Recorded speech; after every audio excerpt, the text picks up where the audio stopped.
It's really important for me to share my experience here in Ecuador. I used to be a very organized gardener. I had my rows and columns. I had all these things. I had a great, beautiful triple compartment compost pile. I did everything correctly. But the end results were very boring, very predictable, very ordinary. You would get your cabbages, your carrots, your beets. You would get all those things in quantities that were enough to supply everyone that you knew and yourself. And I took a really different stance here in Ecuador. I ended up turning myself into somebody who works completely different with the land. And what I mean by that is I kind of analyzed early that I have perfect weather here. Anyone could grow a great garden here. It doesn't matter if you have a brown thumb or a green thumb. You can have huge success here. We have perfect rain, 20 degrees every day. It's quite easy to be very efficient here and to have very, very lush gardens. This idea of changing the way I garden was very hard. And it was very, how do I describe it? It was very hard to understand that the results are much better if I just basically duplicate nature.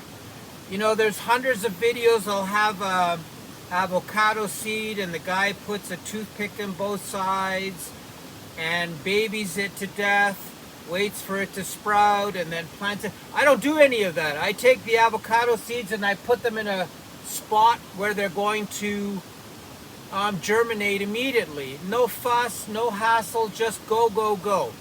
I realized quickly that this garden had a bottleneck, and that was good soil. I have lots of sand from the rivers, but I don't have really good rich soil. So I had to figure out a concept how to trench compost my way to success. Basically meaning that I do this trench composting, I put everything inside the trench, I bury it, I come back 3-4 months later, I harvest everything is completely ready, great black rich topsoil, and I can go again. So this circularity of gardening is missing in many gardens, where basically we have to have everything perfect, we have to have everything organized, we have to plant in such a way, we have to do all these things that limit us from creating a chaos garden that is incredibly powerful. Now we have experienced really bad weather here. We've had, torrential rains, we've had all these things, but my soil makeup, this sandy content, saved the day. It allowed this enormous amounts of water to dissipate very quickly. So what I'm getting at is, use this gardening season to be an experimental gardener. And what I mean by that is, okay, take your vegetables and fruit success a little bit to the side and tell yourself, look, I'm going to learn. I'm going to try new things. I'm going to experiment. I'm going to do trench composting. I'm going to put seeds in the ground in a chaos fashion. I'm going to take everything that I get from the store. I'm going to take all the seeds out, apple seeds and tomato seeds, and I'm going to put everything in the ground. And I'm going to see what happens. So I'm going to be like a little kid in a candy store, experiencing my garden, changing my garden, excelling at being complete. What I mean by complete is that every square inch of your garden is covered with life, with seeds that you planted that have germinated and are showing you, this tomato from the store isn't any good, it doesn't produce fruits, or this apple tree doesn't do anything. Whatever it may be, this experimentation will bring back some excitement in your gardening efforts. If you keep gardening the same way, it has to become a little bit boring. It has to become stagnant. It has to be, something that you don't want to do anymore. You get bored by it. You want to experiment. You want to get different plant seeds. You want to get different ways of gardening into your routine. You want to prep your soil in such a way that it is incredible, that anything will grow in it. You want to figure out ways where how you can save incredible amounts of time doing the same gardening and getting the same vegetables and fruits and whatever it may be. We are so structured at our gardening. I see all these people with these beautiful raised beds, these metal containers, and they grow inside them, and it's removing ourselves from the natural, element of putting cardboard down. Who would want to do that? Just grow. Just forget about all this added complication. The earth is ready to grab your seeds. The earth is ready to grow anything you put inside it. The sun is here. The water is here. The oxygen in the air is there. The CO2 is there. Everything that you need to grow is around you. Just grab it by the horns. Just say, look, I'm going to get these seeds in the ground. I'm going to start growing this. I'm not going to be too particular about how I lay out my garden. I'm going to have everything growing into each other. I'm going to have 5 plants that are the same species growing beside each other to make a little cluster, to make a little group. I'm going to continue that throughout my whole yard. And by the time you turn around, your entire garden is completely filled with life. And that's what matters, is sort of having this idea that, hey, look, you can't really see that this is a vegetable bed. You can't really see that this is a perennial bed. Everything is moving together. It's so organic. There's life everywhere.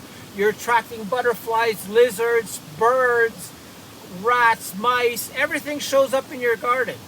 And they understand that you have created this nest, this entanglement of plant material that supports every type of life. It supports vigorous growth. These plants are helping each other. These plants are making the microorganisms that live in the soil so diverse that your plant material can't even stop growing. This circle of nutrients is continuous.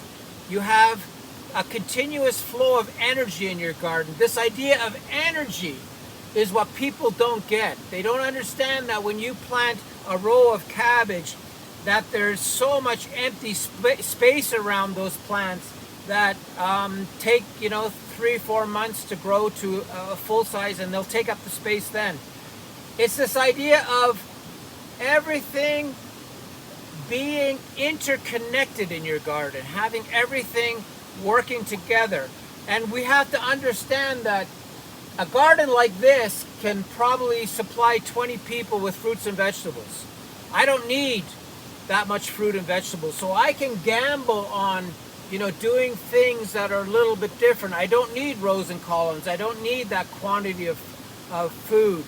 I need this experience of a garden that is showing me a different way. It is showing me a way that people have a real enjoyment in it. It's this idea that everything is lush, growing together. That's what makes these gardens so interesting. I was told by many people that it's way too cold to grow bananas here. I figured out that there's no frost, so why wouldn't I try? Yeah, this spring it would be really interesting if you could turn yourself into this experimental gardener. And these experiments that you undertake have the basis of the successes that you had last year. So if daikon did really well for you, or alfalfa really conditioned your soil well, or if your trench composting gave you endless amounts of new fresh energy in your soil, then duplicate that. Also, try your best to educate yourself by experimentation. When somebody shows you these things, how to do this and how to do that, try it out. Might not work. But if you are trying continuously to add to your repertoire of the things you do inside your garden, guess what? At one point you'll be unstoppable because you've experienced all these things that make you a better garden. You're building on positive experiences, you're building on top of negative experiences, you're dealing with incredibly hot temperatures, you're dealing with incredible amounts of rainfall, you're dealing with all these things, these insects that attack your garden. You are now understanding, if you have all this plant life growing in your soil, that your soil is a completely different soil. It is a more energetic soil that will allow almost anything to grow. Diversity pushes you in a way that you have never experienced before. Having 50 different plants in an area will change your soil into something it has never been before. So experiment, keep on trying new things, keep on trying to learn what makes a great garden, keep on trying to learn how to avoid certain incidences in your garden, how to add sand to your soil if it doesn't drain well. There's all these things that the gardener can do and has to do to have a great garden. If I didn't add all this river sand to this soil, I would have been washed out. All these plants probably would have been in so much trouble from these massive amounts of rain that we've had in the last 2 months. So be flexible. Be less organized in your structure. Be very organic. Try your best to have every square inch of your garden covered with life. And you will see this enormous change going on. You know, you will have the same amount of food. You will have the same amount of energy showing itself through these garden beds. Listen to your garden. Your garden has this incredibly strong voice. And if you're an experimental gardener, your ears will open up and you will understand a lot more about gardening yourself. You know, I don't care what anyone tells you. If you are a one-season gardener, you're not looking at gardening in the long term. Always have a 5-year plan. Work towards a 5-year plan. You say to yourself, okay, in 5 years I want my soil to be able to grow anything. I want my fruit trees to be well established. I want them to be dotted all across my land. I want all these things to happen in a 5-year plan or a 10-year plan, whatever you feel comfortable with. And that curiosity, that experimentation is part of those 5 years. It means that you understand that you had planted a fig tree and you did a really knock-up job of preparing the soil. You see that that fig tree is flourishing now after 4 years. And you build off of that. Next fruit tree that you plant, you do a really good job of creating a nice area for that fruit tree to send out its roots and to flourish. So create yourself this learning curve, create yourself this process of experimentation, and your garden will reward you endlessly, because your garden itself will have this energetic aura that will help you in anything you do in your garden, because the garden itself will be chock full of energy and it will be able to grow incredible amounts of fruits and vegetables, perennials, trees, whatever you want to grow in your garden. If you do that prep work, that experimentational work, you create green matter, you compost correctly, you cannot fail. It is that simple.